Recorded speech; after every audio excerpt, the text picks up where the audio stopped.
ત્યાં ઉતારીને અમે મૂકી દઈશું.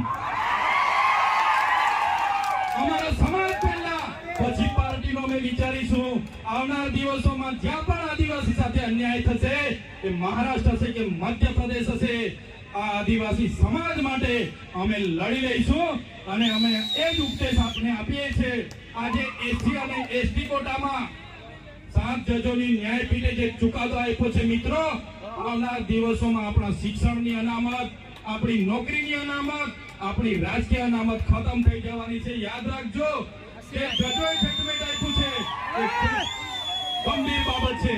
મિત્રો, તમે જાણ્યું હશે, આ વિસ્તારોમાં નકલી કચેરીઓ પકડાય, નકલી અધિકારીઓ પકડાય, નકલી ઘી પકડાય, નકલી ટોલ નાકા પકડાય.